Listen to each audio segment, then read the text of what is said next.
Adrian Petrov lived in a museum of a dead man. The man happened to be himself. His top-floor apartment in a crumbling pre-war building was a testament to a life that had ended abruptly 20 years ago, leaving behind a collection of ghosts and relics to gather dust. Sunlight thick with dancing motes struggled to penetrate the grimy window panes, illuminating a world of arrested decay. Yellowed concert posters from Paris, Vienna, and London featured the face of a younger Adrian, a man with fierce, joyful eyes, and a violin tucked under his chin, a natural extension of his own body. Gilt-framed awards and trophies, now tarnished a dull, listless brown, were crammed onto a bookshelf, their engraved praises to his genius lost in the gloom. The centerpiece of the room was a magnificent Steinway grand piano, its lid permanently closed, its polished ebony surface clouded by a fine layer of dust. It was not an instrument, it was a sarcophagus. Everything in the apartment felt this way, a memory of a function, a ghost of a purpose. Adrian, now in his late 50s, sat at a large cluttered desk, a luthier's lamp casting a pool of harsh analytical light onto the object before him. His eyes, which had once burned with artistic fire, were now the cold, calculating eyes of an appraiser. The passion had been replaced by a weary, cynical precision. On a velvet cloth lay a violin, its maple back shimmering with a deep liquid flame. It was a beautiful instrument, a potential masterpiece. His client, a portly man in a suit too tight for his frame, fidgeted nervously. "So, is it the real deal, Mr. Petrov? A genuine Guarneri?" Adrian said nothing. He ran a gloved finger along the violin's, purfling his touch impossibly delicate. He sniffed the F-holes, his nose detecting the faint, specific scent of the varnish. To his client, he was a revered expert, the best authenticator in the city. But inside, the omniscient narrator could see the wasteland of Adrian's soul. He felt nothing for the violin. The same instrument that would have once made his heart ache with its beauty was now just a collection of data points: the density of the spruce, the chemical composition of the varnish, the telltale scribe marks of a specific 18th century master. It was an object, a commodity, an asset. "The scroll is a later edition, probably French late 19th century," Adrian said, his voice a dry, gravelly monotone. "The varnish has been retouched near the neck, but the body is authentic. Cremona circa 1742. It's a late period, del Gesù." He sat back, his assessment complete. "On the current market, factoring in the replacement scroll, it's worth approximately $6 million. The client let out a choked gasp of delight, already dreaming of his auction house triumph. Adrian felt nothing but a quiet, hollow contempt. The man didn't care about the music the instrument could make, only the money it could generate. Adrian, in his own way, was no different. He had taken his own profound, intimate knowledge of beauty and monetized it, turning his soul's passion into a day job. After the client had left giddy with the promise of his new wealth, Adrian was preparing to close his small home office for the day when his intercom buzzed again. He was about to ignore it, but the buzzing was insistent. With a sigh of profound irritation, he pressed the button. "We're closed," he grunted. "Please, sir," a young, reedy voice crackled through the speaker.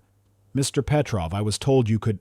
I just have one question." Adrian was about to sever the connection, but there was a desperate, hopeful tremor in the boy's voice that snagged on some long-dormant part of his conscience. "Fine," he sighed. "5th floor. The door is open." A few minutes later, a boy of about 16 stood hesitantly in the doorway of the apartment. He was thin and gangly, with a shock of messy brown hair and an expression of pure, unadulterated awe as he took in the museum of Adrian's past. He clutched a battered rectangular violin case to his chest like a holy relic.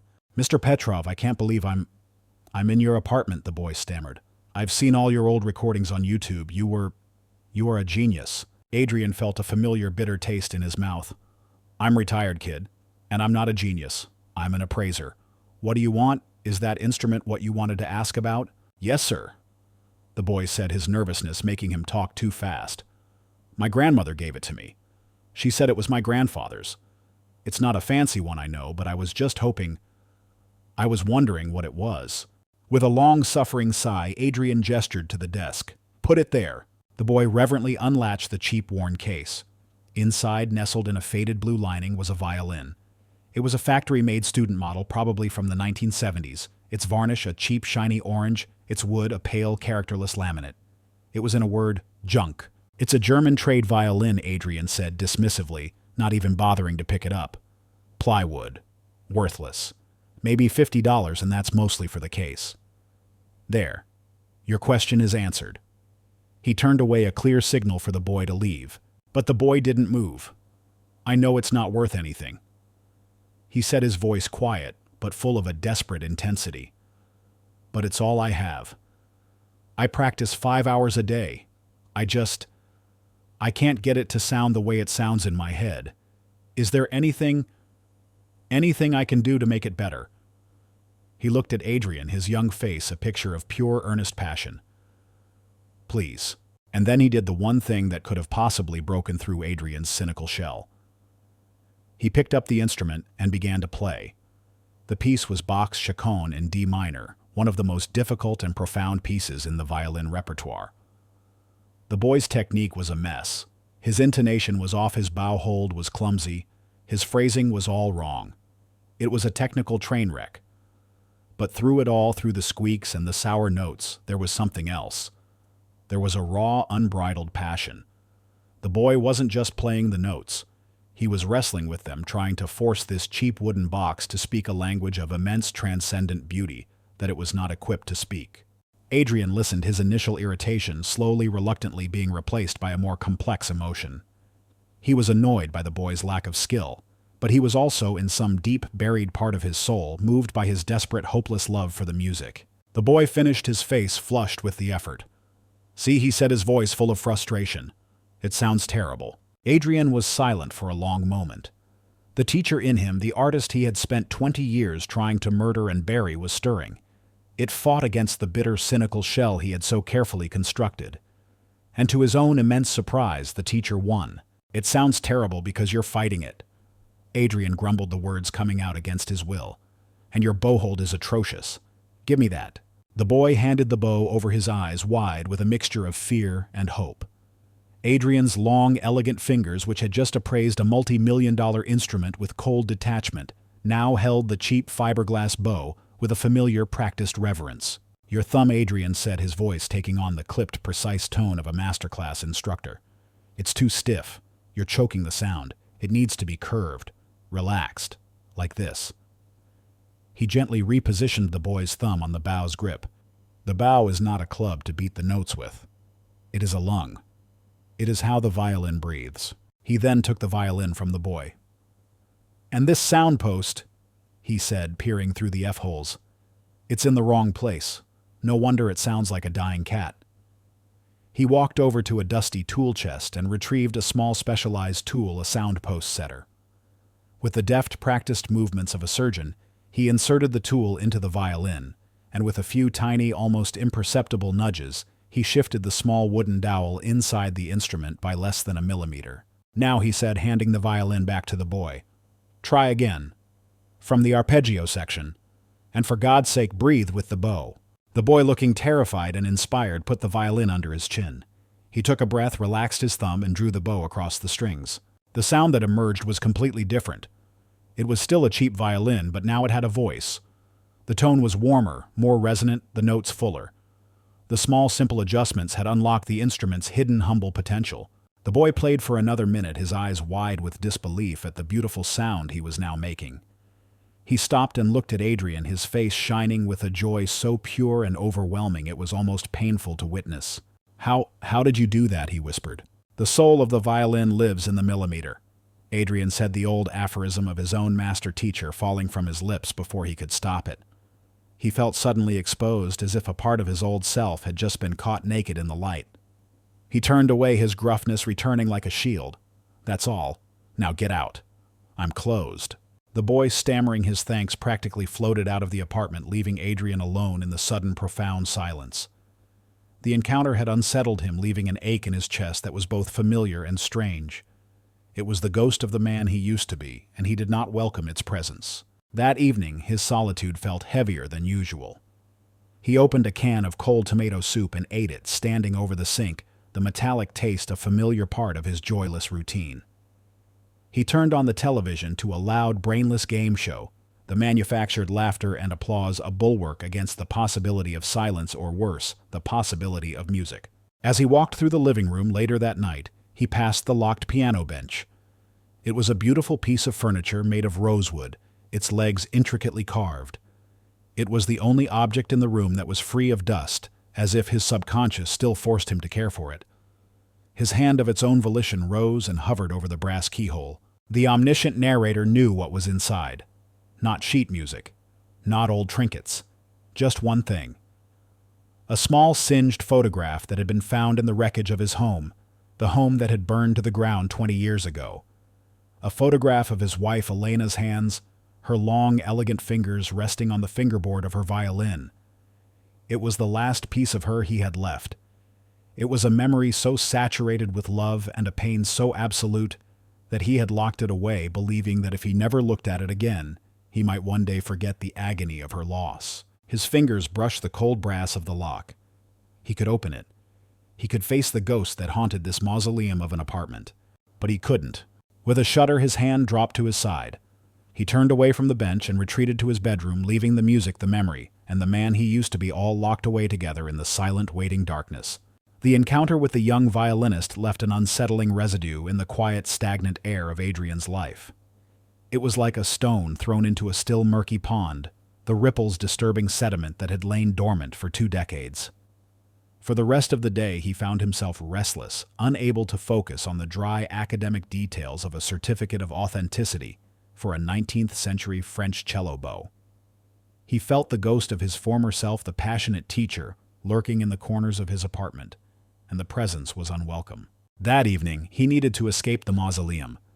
He needed noise, anonymity, the friction of the city, anything to scour the phantom feeling of the boy's passion from his mind. He put on a worn tweed overcoat, a garment that had lost its shape years ago, and descended into the streets. He walked with no destination in mind, his hands shoved deep in his pockets.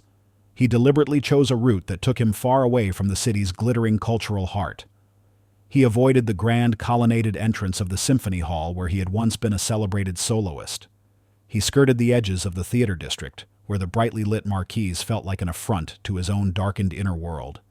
He walked through neighborhoods of brick and concrete, his path taking him steadily downward, both in elevation and in spirit, until he found himself at the mouth of the Grand Central subway station. The subway was the city's great roaring circulatory system, a place of constant anonymous motion. It was a place for ghosts and people in a hurry, and on this night Adrian was a bit of both. He paid his fare and descended the wide stone steps, welcoming the rush of warm, metallic-smelling air, and the cacophony of sounds that was the station's unique and discordant music. The screech of steel wheels on steel tracks, the garbled pronouncements of the announcer, the low, multilingual murmur of 1,000 lives briefly intersecting. He had no intention of catching a train. He was simply using the station as a thoroughfare, a subterranean shortcut to a different part of the city. He walked through the main concourse, his gaze fixed on the floor, a solitary, unremarkable figure in the river of humanity. He was halfway across the vast, tiled expanse when the sound first registered.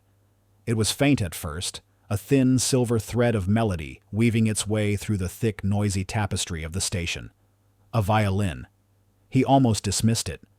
Buskers were a common feature of the subway, most of them amateurs of heartbreakingly mediocre talent, their hopeful open instrument cases a testament to the city's infinite supply of broken dreams. He kept walking, but then a particular phrase of the melody snagged his ear.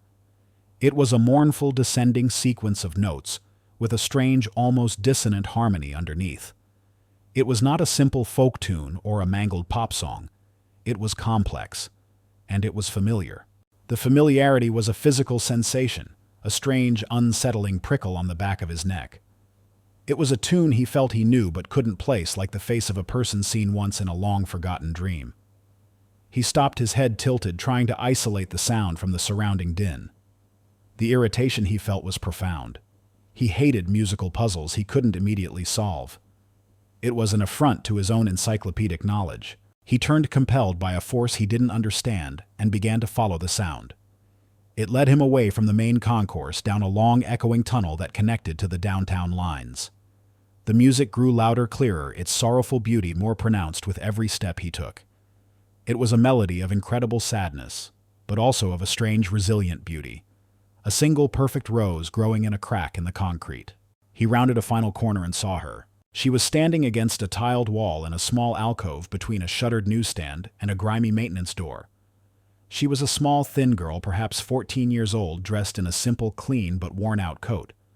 Her open violin case lay at her feet, a few lonely coins and a crumpled dollar bill resting on its faded velvet lining. Her black hair was cut in a simple, practical bob, and her eyes, though open, were unfocused, their light, milky blue color staring at nothing. She was blind. Her blindness struck him first, a fact that seemed to both explain and deepen the mystery of the music. She was not playing to the crowd because she could not see the crowd. She was playing entirely for herself, her body swaying in a gentle, hypnotic rhythm, a deep and personal communion with the sound she was creating. Then Adrian's attention shifted to her playing. His appraiser's mind took over his first instinct to analyze and deconstruct. Her posture was all wrong. A conservatory teacher would have had a seizure. Her bow hold was unconventional, a strange, self-taught grip. But the sound she was producing was astonishing. It was full, rich, and resonant, filled with a raw, untutored passion that he hadn't heard in decades. It was the sound of pure, unmediated emotion. She was not just a busker. She was a prodigy. He found himself reaching into his pocket, his hand closing around his phone. The critic in him, the collector of rare things, took over. He had to capture this strange, beautiful anomaly. He discreetly pressed the record button, holding the phone at his side, and continued to listen, his analytical mind trying to place the melody.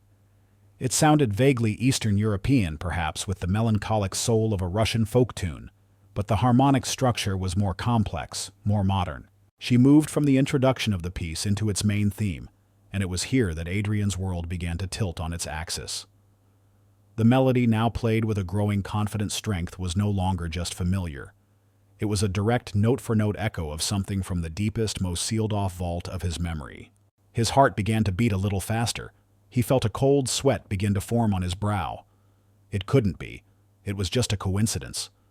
There are only so many notes in the Western scale, he told himself. Similarities are bound to occur. His mind was playing tricks on him, dredging up old ghosts. But the girl played on, oblivious. She transitioned into the bridge of the piece, a complex, technically demanding passage, involving a rapid series of double stops and a soaring arpeggio that climbed to the highest register of the instrument. And Adrian Petrov stopped breathing. He knew that passage. He knew it with a certainty that was terrifying and absolute. He knew it because he had written it.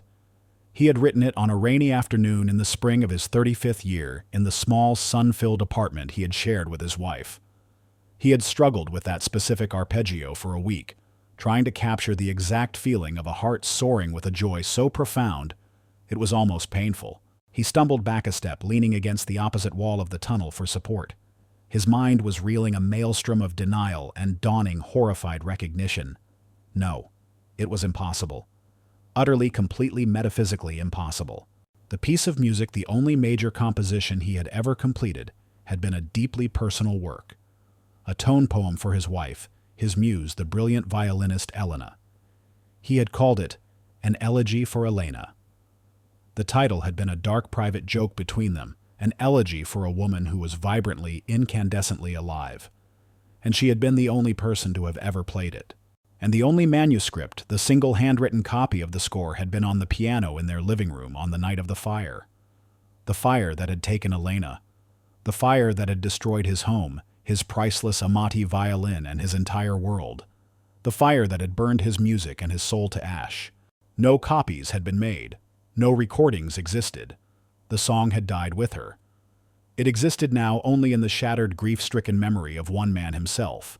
On the subway platform, the blind girl, lost in her own world, reached the climax of the piece. She played the final heartbreaking crescendo, a passage that Adrian had written in the white-hot agony of a lover's quarrel, a cry of both anger and desperate love. She played it with a raw, intuitive understanding that was so perfect, so exactly the way Elena had played it, that Adrian felt the ghost of his dead wife standing right there in the grimy subway tunnel. The final sorrowful note hung in the air, a perfect shimmering sphere of sound, before fading into the ambient roar of a passing train. The girl lowered her bow, a small, serene smile on her face. A few passers-by who had paused to listen tossed a few coins into her case and hurried on their way oblivious to the miracle they had just witnessed. But Adrian stood frozen, his phone still recording his hand, trembling, his face a ghostly ashen mask. The world had ceased to make sense. The carefully constructed walls of his bitterness, the cynical fortress he had built over 2 decades to protect himself from his own grief, had just been breached. Not by a memory, but by a living, breathing impossibility. The elegy he had written for his dead wife was alive, and it was standing right in front of him, holding a violin. The train roared through the station, a cyclonic blast of wind and noise that momentarily drowned out the world, but Adrian Petrov did not feel it. He stood rooted to the grimy tile floor, a statue of a man in a river of rushing humanity. His entire universe collapsed into the small, fragile figure of the blind girl putting her violin away. The final sorrowful note of his long-dead song still echoed in the chambers of his heart, a ghost that had just been given flesh. He had to know. The rational, analytical part of his mind, the part that appraised wood grain and varnish composition, desperately needed a logical explanation. A stolen manuscript. A student of Elena's. There had to be a rational chain of custody for this impossible piece of music. He moved towards her. His steps unsteady, his mind a chaotic swirl of grief and disbelief. The song, he said, his voice a hoarse, ragged thing he barely recognized as his own. The piece you were just playing. Lily, startled by the sudden, intense voice, flinched and clutched her violin case to her chest. She had been in her own world, the world of the music, and this man's presence was a harsh intrusion. She could hear by the sound of his shoes on the tile that he was close, and his voice held a strange, frightening urgency. "What is its name?" Adrian pressed, his desperation making him sound accusatory. "Who is the composer? Where did you find the sheet music for it?" I don't know," she stammered, shrinking back against the cold tile wall. She was used to being invisible, a source of pleasant background music. This felt different. This felt dangerous. "It doesn't have a name. Every piece of music has a name," Adrian insisted, his voice rising with a frantic edge. "Who taught it to you? It's a very difficult piece. You must have had a teacher." "I don't have a teacher," Lily whispered, her own voice trembling. "I can't afford one, and nobody taught me the song. It's just my song." The simple, childlike declaration struck Adrian with the force of a physical blow. "Your song? What do you mean, your song? That's impossible." Lily clutched her case tighter, a wave of defensiveness rising to protect the one precious private thing she possessed. "I mean, it's mine," she said, her voice growing a little stronger. "It's just in my head. I've always been able to hear it, ever since I was little." Adrian stared at her, the frantic search for a logical explanation hitting a dead end. "You hear it? What does that mean?" "I don't know how to explain it," she said, her frustration mixing with her fear. "It's not there all the time, but sometimes, when I'm sad or when I feel lonely or when the city is too loud, the music is just there. It's like a memory of a song I've never heard before. It feels like it belongs to me. So I play it." Her explanation, so simple, so sincere, so utterly impossible, shattered the last of Adrian's rational defenses. He looked at this girl, this blind, impoverished child, who played with a genius that defied her lack of training, and he was confronted with a mystery that transcended the physical world. The music hadn't been stolen. It hadn't been copied. It had, by some inexplicable mystical process, survived. It had found a new vessel, a new home in the mind of this girl. The elegy he had written for his dead wife had been reborn in a place he never would have looked. He was silent for a long, long time, his mind reeling with the implications. He saw the path fork before him. He could turn and walk away. He could dismiss this as a hallucination, a cruel trick of a grief-addled mind. He could retreat back into his dusty, silent apartment and lock the door on this ghost just as he had for 20 years. It would be the safe thing to do. The easy thing to do. Or he could take a step into this mystery. He could re-engage with the world of music, the world that had brought him so much joy and a pain so absolute it had almost destroyed him. He looked at Lily, who was still standing defensively against the wall, a small, fragile keeper of his soul's greatest secret. He saw her immense raw talent, a gift that was in danger of being squandered or worse, never even discovered. The teacher in him, the artist, the man who had been Elena's husband, that man made a choice. "Your technique is a disaster," he said, his voice gruff, the harshness a thin veil for the profound emotional shift happening within him. "You hold the bow like a woodcutter holding an axe. Your intonation is sloppy, and your vibrato is uncontrolled." Lily flinched the words, a barrage of unexpected criticism. "You have a gift," Adrian continued, his tone softening almost imperceptibly. "A profound, once-in-a-generation gift, and you are dishonoring it with your ignorance. You need a real teacher." "I told you," she said, her voice defensive. "I can't afford a teacher." "I'm not asking you to pay me," Adrian grumbled as if the idea were an annoyance. "I am telling you that you need a teacher, and I am a teacher, or I was." He sighed, a sound of deep, weary resignation to a fate he had just chosen. "Meet me here. Same time tomorrow. Don't be late. And for God's sake, trim your nails. You're clicking against the fingerboard." Without another word, he turned and walked away, leaving Lily standing in the alcove, a whirlwind of confusion, fear, and a tiny, unbelievable flicker of hope. She had no idea who the strange, sad, intense old man was, but she knew with an intuitive certainty that he understood her music in a way no one else ever had. Adrian walked home in a daze. The world seemed both sharper and less real, as if a filter had been removed from his eyes. When he got back to his apartment, the dusty relics no longer looked like ghosts of the past, but like a silent, waiting audience. He took out his phone and with a trembling hand played the video he had recorded. The sound of his own long-lost music filled the silent room. It was real. He was not mad. He watched the video again and again, mesmerized by the girl's passionate, untutored performance.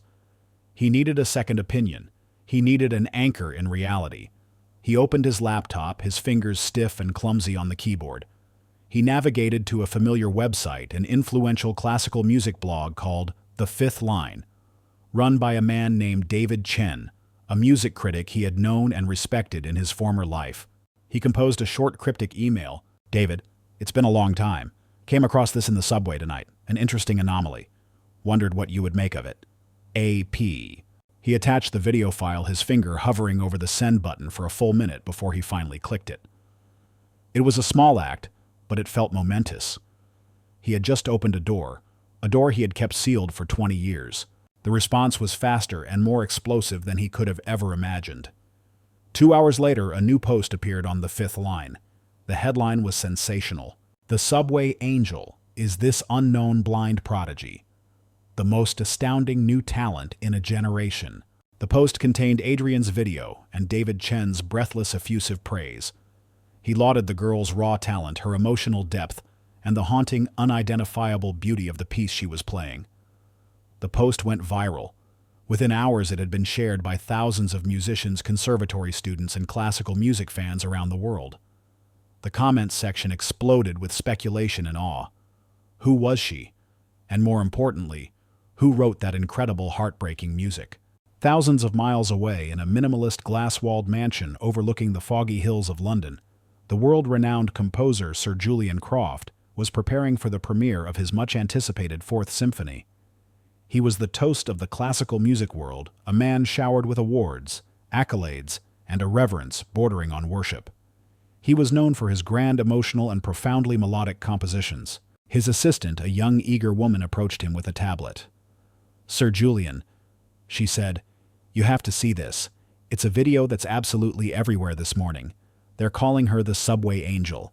Julian took the tablet, an indulgent, slightly bored smile on his face. He was always being shown the next big thing. He pressed play. The omniscient narrator could see the sequence of his undoing, the precise moment his carefully constructed world began to crumble. He saw the blind girl, saw the subway platform. He heard the first few notes of the violin. His smile faded, replaced by a look of mild curiosity. The melody was pretty, familiar in a way. Then she played the main theme. Julian's blood ran cold. The tablet slipped from his suddenly numb fingers, clattering onto the polished marble floor. His assistant gasped, but Julian didn't notice. He was staring into space, his face a mask of pure, ice-cold panic. He knew that song. He knew it with the intimate, sickening certainty of a thief recognizing his own stolen goods. 20 years ago, he and Adrian Petrov had been best friends, classmates at Juilliard, two brilliant, ambitious rivals. Adrian had the raw, untamed genius. Julian had the discipline and the ambition. He had always been secretly, poisonously jealous of the effortless, soul-deep music that seemed to pour out of Adrian. Weeks before the fire, Adrian had shown him the first draft of his new masterpiece, the Elegy for Elena. Julian, under the guise of offering feedback, had made a secret copy of the score to study. Then the fire had happened. Elena was gone. Adrian had vanished from the world, a ghost consumed by grief. And Julian was left with the only surviving copy of a masterpiece. He had told himself it would be a tribute. He had told himself Adrian would have wanted the music to live on. He had taken the Elegy's most powerful and accessible themes, simplified them, stripped them of their most complex and personal passages, and woven them into the fabric of his own first symphony. That symphony had launched his career. It had won him prizes. It had made him famous. His entire celebrated legacy was built on the foundation of a secret, unforgivable theft from the grave of his best friend's wife. And now, a blind girl in a New York subway was playing the real thing. The complete thing. The song that was supposed to be dead and buried forever. He stared at his own reflection in the black screen of the fallen tablet, his face pale with the dawning horrific realization that the ghost he had buried 20 years ago had just come back to haunt him. The month that followed was a strange and disorienting renaissance for Adrian Petrov. His life, a stagnant pool for 20 years, was suddenly stirred by a powerful current. Each afternoon he would descend into the subterranean world of the subway, a place he had once used to escape the world of the living, and it would become his classroom, his studio, his confessional. His first lesson with Lily was a study in contrasts. He, the gruff, demanding taskmaster, and she, the timid, frightened pupil. He was ruthless in his criticism, his voice echoing in their small alcove as he deconstructed every flaw in her self-taught technique. "No, no, no," he barked, stopping her mid-phrase. "Your bow is skating. There's no weight. You are not asking the string for the sound. You are begging it. The violin does not reward beggars. You must command it." But beneath the harshness, there was a meticulous, focused attention that Lily had never experienced before. He would spend 20 minutes just on the placement of her left thumb, gently molding her hand into the correct position. He would make her play a single open G string for half an hour, forcing her to listen, truly listen to the resonant soul of the note. He taught her not from a book, but from a deep instinctual well of knowledge that was as much a part of him as his own bones. Slowly, a reluctant, unspoken bond began to form. Lily's fear of the strange, sad man was gradually replaced by a profound respect for his genius. She was a sponge soaking up his knowledge, her natural talent blossoming under his expert guidance.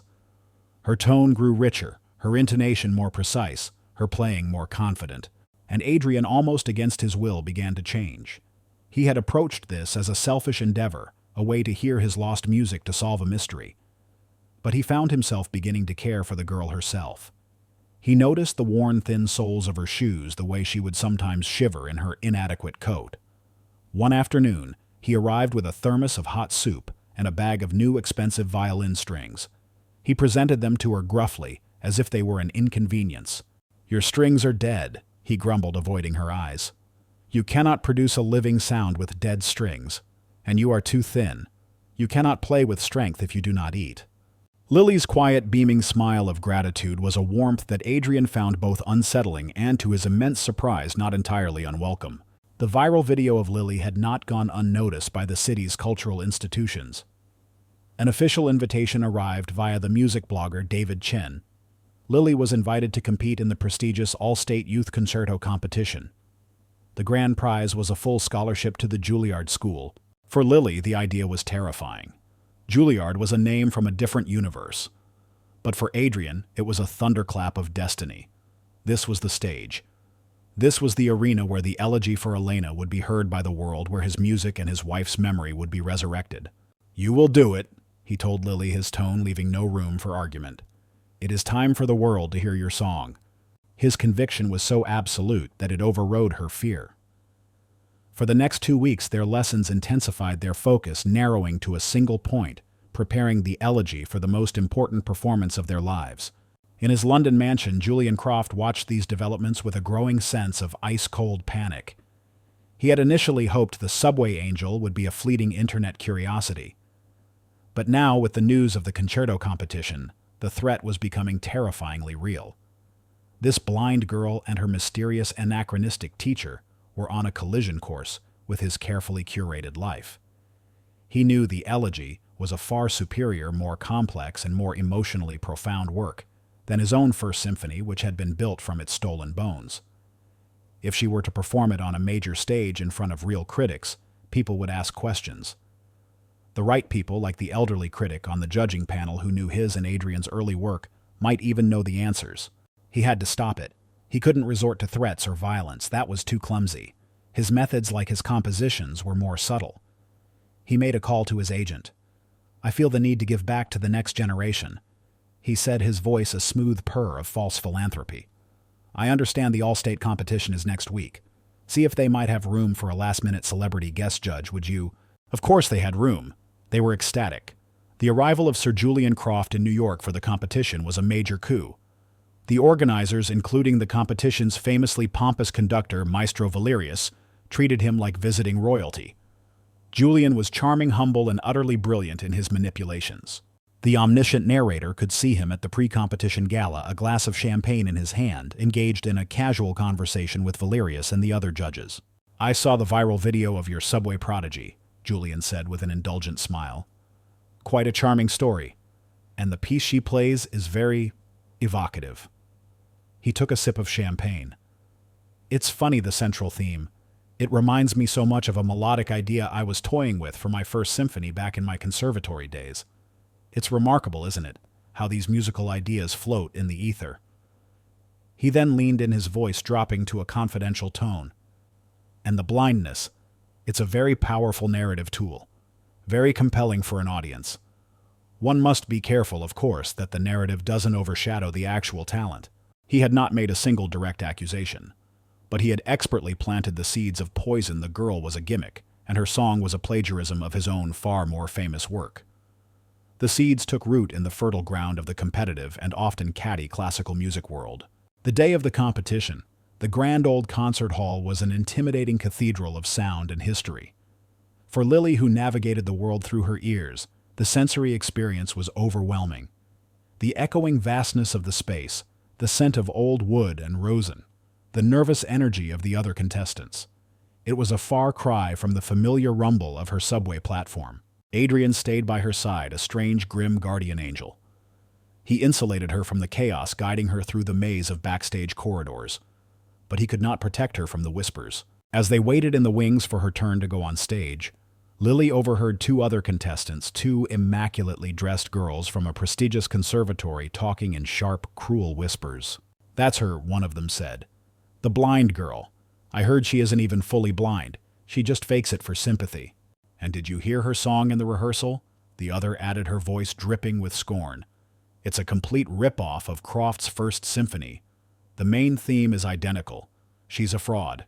It's pathetic." The word struck Lily with the force of a physical blow. Her already fragile confidence, so painstakingly built by Adrian over the last month, shattered into a million pieces. A fraud, a liar, a thief. They were talking about her. And worse, they were talking about her song, the one beautiful private thing she had ever owned. Her face crumpled. A wave of nausea and shame washed over her. She turned and fled, stumbling through the backstage labyrinth until she found a small, dark, and blessedly empty practice room. She sank onto a stool, the sobs she had been holding back now shaking her entire body. Adrian found her there a few minutes later, curled into a small ball, her violin case on the floor beside her. She was refusing to perform. "I can't," she sobbed, her face buried in her hands. "I can't go out there. They all hate me. They think I'm a liar."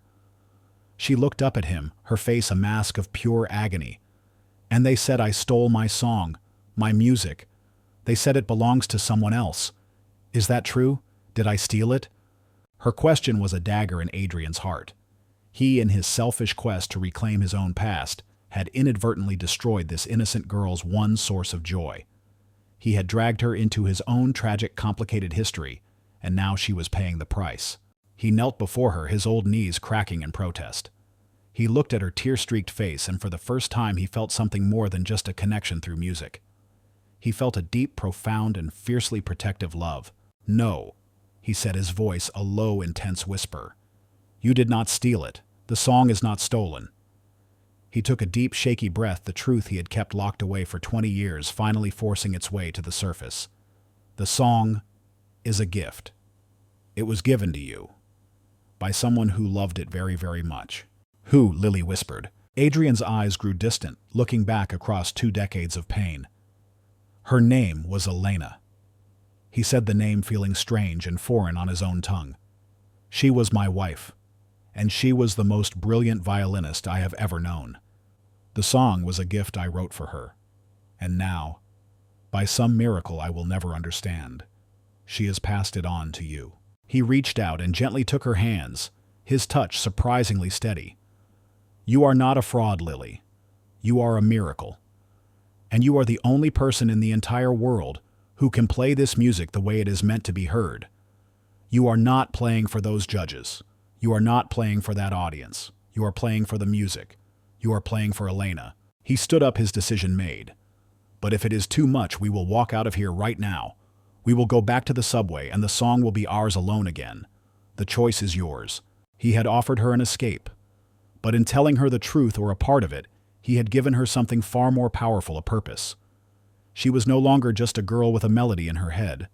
She was a vessel, a keeper of a sacred legacy. Lily wiped the tears from her eyes.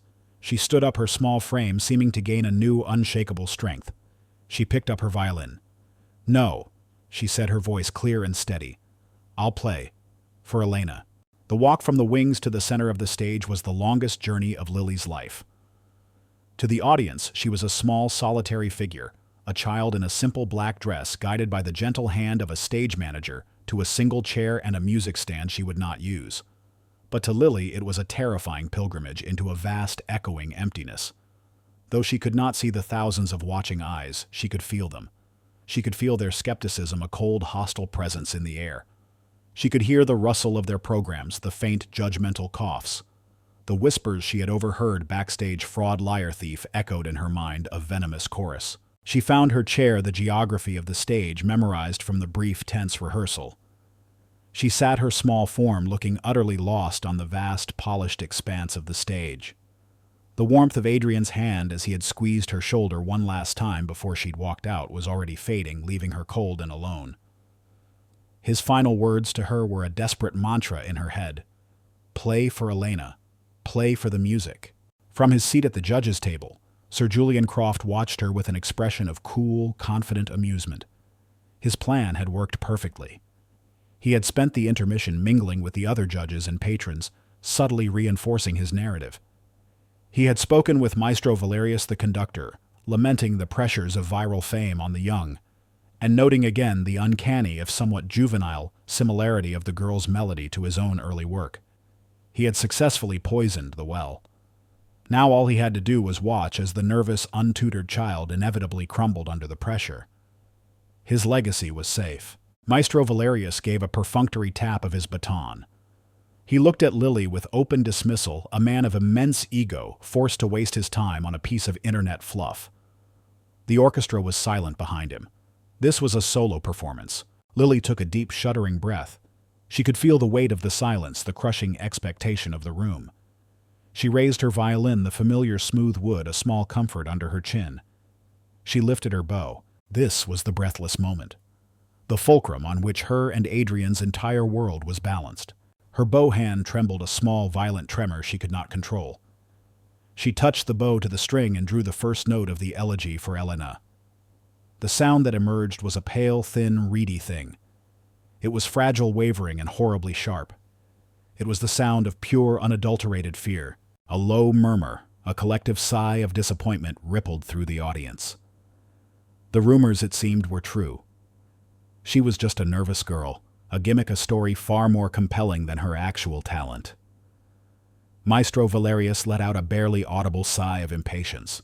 At the judges' table, a small, triumphant smirk touched the corner of Julian Croft's lips. It was over. In the wings, Adrian watched, his heart clenching into a tight, painful knot. He saw her faltering, saw the tremor in her bow, heard the wounded sound of his own music. He saw 20 years of his own pain and regret being replayed through the hands of this terrified child. He had pushed her too hard. He had asked too much. But then he remembered her face in the practice room, the flash of steel that had appeared in her eyes when she'd said, "I'll play for Elena." He took one single deliberate step forward out of the deepest shadows of the wings into a place where the faint spill of the stage lights caught the edge of his silhouette. He did not speak. He did not wave. He simply stood there, a silent, unshakable sentinel of belief. On stage, Lily felt her resolve collapsing. The whispers were right. She was a fraud. She was about to lower her bow to surrender to the humiliation. But then, through the haze of her fear, she sensed a change in the atmosphere to her left. A presence. She couldn't see him, but she could feel him. Adrian. He was there. He had not abandoned her. His belief was a tangible thing, a warmth that pushed back against the cold judgment of the crowd. Play for Elena. The name echoed in her mind. She was not just playing for herself. She was playing for the music, for the woman who had given it to her. She took another breath, this one deep and slow, a calming wave that started in her belly and washed through her entire body. She lowered the violin for a moment, resetting her posture. She shut out the audience, the judges, the whispers. She retreated into the one place she was truly safe, the one place she was truly the master, the silent, resonant world of her own inner music. Then she raised the violin again. Her bow hand was perfectly still. She began the elegy again from the very first note. The sound that now filled the concert hall was not the same sound from a moment before. It was a sound of such pure, heartbreaking beauty that it seemed to bend the very air in the room. The note was perfect, a low, rich, and velvety thing that bloomed from the silence, silencing every rustle, every cough, every thought. She was no longer performing. She was channeling. The music flowed through her, a river of sound that had been dammed for 20 years and was now finally released. She played the opening theme, a melody of profound, inconsolable sorrow, and every person in the room felt the ghost of Adrian's grief in their own heart. The narrative camera of the room began its slow, inexorable pan. It lingered on the audience. The polite, bored expressions had been wiped away, replaced by a universal look of stunned, rapt attention. People were leaning forward in their seats, their bodies unconsciously drawn towards the source of this incredible sound. A woman in the third row, a wealthy patron of the arts, dabbed at her eyes with a silk handkerchief, not even aware that she was crying. It moved to Maestro Valerius. His baton was lowered, his arms limp at his sides. The arrogance had been stripped from his face, leaving only the raw, naked awe of a lifelong musician in the presence of an undeniable and superior genius. He was not just hearing a prodigy. He was hearing a masterpiece, a lost work of such staggering quality that it shamed half the modern compositions he had been forced to conduct. It settled on the elderly music critic at the judges' table. He was leaning forward, his glasses perched on the end of his nose, his mouth slightly agape. A look of dawning, impossible recognition was in his eyes. He had been a young critic when Adrian Petrov had vanished from the music world, but he had never forgotten his unique compositional voice, the strange, beautiful harmonic shifts, the lyrical, almost vocal quality of his melodies. He was not just hearing a song that sounded like Adrian Petrov. He was hearing Adrian Petrov himself, his soul resurrected in the hands of a blind child. And finally the camera pushed in on the face of Sir Julian Croft. His smug, confident mask had not just cracked, it had been utterly shattered. His face was pale, his knuckles white where he gripped his pen. As Lily moved from the main theme into the complex developmental heart of the elegy, a look of pure, unadulterated horror dawned in his eyes. She was playing the parts he had never heard, the parts Adrian had never shown him. She was playing the intricate counter-melodies, the complex harmonic bridges that he had been too mediocre to compose himself when he had built his own symphony from the stolen fragments of this one. He was hearing for the first time the true, complete, and unabridged genius of the work he had plundered. And then she reached the coda, the final soaring section of the piece that he never even knew existed. It was a passage of such fierce, transcendent, and hopeful beauty that it reframed the entire work, transforming it from a simple song of grief into a profound statement on the resilience of the human spirit. It was the work of a master at the absolute height of his powers. In that moment, Julian Croft understood. His entire life, his career, his knighthood, his awards, his reputation. It was all a fraud, a hollowed-out echo of this true, brilliant masterpiece. And he was being unmasked, note, by painful, beautiful note, by a 14-year-old blind girl in front of the entire world. Lily played the final soaring passage, her bow dancing across the strings, the music pouring out of her, a pure, unadulterated expression of the song that lived in her soul. She held the final note, a high, clear harmonic that hung in the air, like a star letting it resonate, letting it fade until the great hall was once again plunged into a perfect, profound, and reverent silence. She lowered her violin. For a full 10 seconds, no one moved, no one breathed. The silence was not an absence of sound. It was a presence. It was the sound of 1,000 souls being held captive by a beauty so profound it had momentarily stopped the world. It was the sound of vindication. The silence that followed the final note of the elegy was a holy thing. For 10 full seconds, the packed concert hall was a cathedral of suspended breath. The world had stopped. Then, from the highest balcony, a single person, a student with tears streaming down his face, shouted one word: "Bravo!" It was the crack in the dam. The word was followed by another, and then the silence was not just broken, it was annihilated. The room erupted in a roar, a thunderous, visceral, and cathartic wave of applause that was more a physical force than a sound. The entire audience, from the wealthy patrons in the orchestra seats to the students in the cheap seats, leaped to their feet as one, their ovation a testament to the profound, undeniable truth they had just witnessed. On the stage, Lily sat motionless, her violin still clutched in her hand. The roar of the crowd was a physical pressure, a confusing, overwhelming wave. She didn't understand what was happening. She had simply played her song, the secret music of her soul. She didn't know that she had in the process resurrected a ghost, exposed a fraud, and rearranged the stars in the classical music firmament. She only knew that the coldness she had felt from the audience was gone, replaced by a wall of sound so warm and powerful it felt like the sun. In the wings, Adrian Petrov leaned against a wall, his legs suddenly weak. He watched the standing ovation through blurry eyes. Each clap was a balm on a 20-year-old wound. They were not just applauding the girl. They were applauding his music. They were applauding his love for Elena. They were in their own unknowing way welcoming him home from a long and bitter exile. The cynical armor he had worn for 2 decades had been shattered, and for the first time since the fire he allowed himself to truly feel. It was a feeling of excruciating, beautiful relief. As a flustered stage manager led a dazed Lily off the stage, the backstage area became a scene of chaotic celebration. The same contestants who had whispered cruelties about her just an hour before now stared at her with wide-eyed, unambiguous awe. Maestro Valerius, his face flushed with the excitement of a true believer, pushed through the crowd towards her. But another man got to them first. He was elderly and stooped, with a gentle, intelligent face, and eyes that had seen and heard everything the music world had to offer for the past 50 years. It was Arthur Finch, the most respected music critic in the country. He ignored Lily for a moment and walked directly to Adrian, his expression one of profound, dawning wonder. "Adrian." Arthur said, his voice a disbelieving whisper. "My God, Adrian Petrov, I thought you were dead." He looked from Adrian's haunted face to the blind girl standing beside him. "I thought I was hearing a ghost. That piece, the harmonic language, the phrasing, it was yours. It was the song you were writing for Elena, wasn't it, before the fire?" It was not a question. It was a statement of fact from the one man in the room whose credibility was absolute. "Yes, Arthur," Adrian said, his voice thick with emotion. "It was." The confirmation hung in the air, a quiet, momentous truth.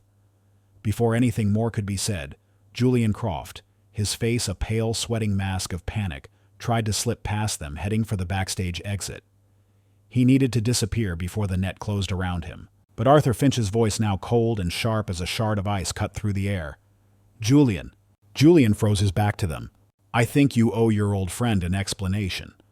Arthur said, his voice quiet but carrying the weight of a death sentence. Julian turned slowly. His eyes, darting around like a cornered animal, met Adrian's. In Adrian's gaze he saw not anger, not hatred, but a deep, sorrowful pity. And that was the most damning judgment of all. It was a tribute. Julian stammered the lie, sounding pathetic even to his own ears. "I thought the music was lost forever. I wanted I wanted a part of his genius to live on. A tribute. Arthur scoffed, his voice dripping with contempt. You built your entire career on the bones of his work, on the memory of his dead wife.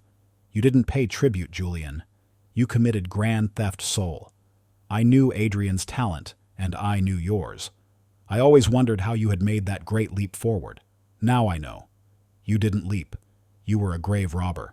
The confrontation was quiet, almost conversational, but its brutality was absolute. Julian Croft, the celebrated Sir Julian, simply crumbled. Without another word, he turned and fled, a disgraced king, abandoning his fraudulent kingdom. The story broke the next morning, not as a piece of gossip, but as a front-page exposé in the nation's most respected newspaper, written by Arthur Finch himself. The headline was devastating. A ghost in the concert hall, how a blind prodigy and a long-lost masterpiece unmasked a celebrated composer's 20-year lie. The fallout was immediate and catastrophic. The classical music world, a community built on legacy and authenticity, turned on Julian Croft with a vengeance. His upcoming premiere at Carnegie Hall was cancelled. The Royal Conservatory launched a review of his honorary doctorate. Awards committees began proceedings to rescind his most prestigious prizes. His name, once a synonym for genius, was now a byword for plagiarism and deceit. His downfall was total, a quiet public execution by the very community that had once worshipped him. Back at the competition, the final awards ceremony was a jubilant, almost surreal affair. Maestro Valerius, in an act of public penance, took the stage. He spoke of the humbling, profound experience of the previous night. We are often too quick to judge, too reliant on reputation and rumor. He said, his gaze finding Lily in the front row. Last night, a 14-year-old girl reminded us all that true genius needs no resume. It simply needs to be heard. He then publicly and humbly apologized to Lily for his earlier dismissiveness and formally invited her to be the featured soloist with the State Symphony for their spring season. The announcement of the winner of the Youth Concerto competition was a mere formality. When the presenter called Lily's name, the hall erupted in a joyous, loving ovation. As she accepted the massive trophy and the official letter confirming her full scholarship to the Juilliard School, the presenter held up a hand. "We have one final special announcement," he said, his voice booming. "Thanks to the work of the esteemed critic, Mr. Arthur Finch, we are honored to make an official correction to the competition's program. The stunning, masterful piece performed last night by Miss Lily, a piece we are sure will soon enter the great classical canon, is entitled An Elegy for Elena, and it is the work of the rediscovered master, her teacher, Mr. Adrian Petrov." The spotlight swung from Lily and found Adrian standing in the audience. The entire hall turned to him, and a new wave of applause, this one filled with a sense of wonder and historical reverence, washed over him.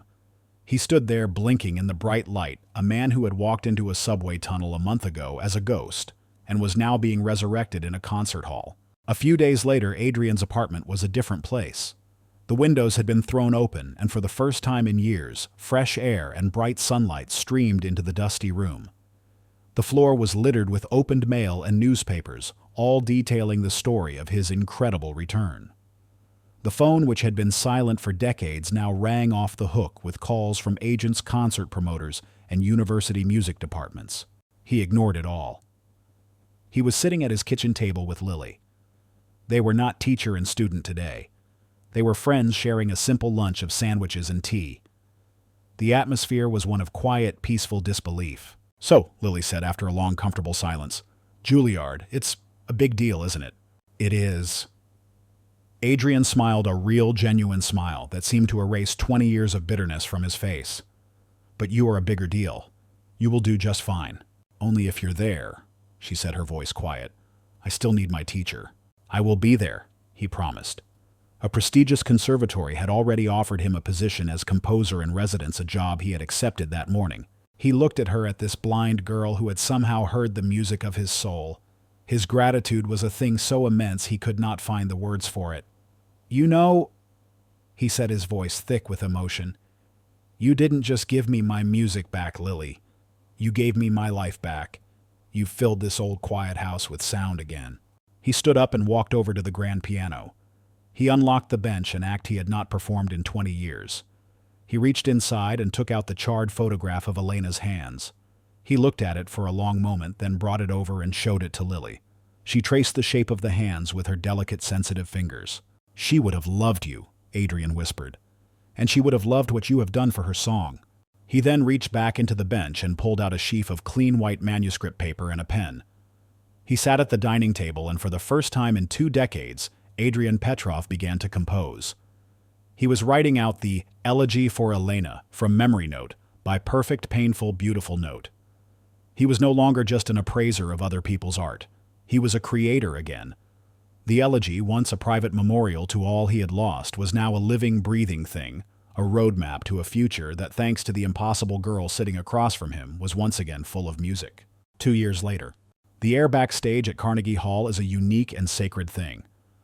It is a quiet, humming mixture of rosin dust, old wood, nervous energy, and the palpable weight of a century of musical ghosts. In a small, well-appointed dressing room, Lily, now 16, stood listening to the distant, muted roar of the sold-out house finding their seats. She was no longer the frightened, waif-like girl from the subway platform. 2 years at Juilliard under the world's best instructors had honed her raw talent into a formidable world-class artistry. She was dressed in an elegant deep blue concert gown, her posture poised and confident. Her blindness, once a source of vulnerability, now seemed to be a source of inner strength, allowing her to shut out the visual distractions of the world and connect with the music on a deeper, more profound level. Adrian Petrov entered the room not as the gruff, haunted man from the dusty apartment, but as the maestro he was always meant to be. He was dressed in a sharp black conductor's tuxedo, his white hair now distinguished rather than unkempt. The cynical, bitter mask he had worn for 20 years was gone, replaced by a look of serene paternal pride as he looked at Lily. His return to the music world had been as miraculous and celebrated as Lily's arrival within it. He was now a revered professor at the conservatory and the most sought-after new composer in the world. "Are you ready?" he asked, his voice a low, calm murmur. Lily smiled, a radiant, confident expression that transformed her face. "I was born ready, Adrian. The question is, are you? It's been a while since you faced one of these." Adrian chuckled, a warm, easy sound that would have been unthinkable 2 years ago. "The orchestra is ready, the music is ready, and the world is finally ready to hear it properly." He offered her his arm. "Shall we?" They walked together through the hallowed labyrinthine corridors towards the stage. Theirs was a partnership that had become legendary in the music world, the rediscovered master and the impossible prodigy, two halves of a single extraordinary musical soul. When they walked onto the stage, the entire hall rose to its feet, a wave of applause that was not just polite, but deeply emotional and welcoming. It was a hero's welcome for them both. Lily took her place at the soloist's mark, and Adrian stepped onto the conductor's podium. The orchestra quieted, the audience settled, and a profound, expectant silence fell over the most famous concert hall in the world. Before lifting his baton, Adrian turned to the audience. A single respectful microphone stood ready. "Good evening."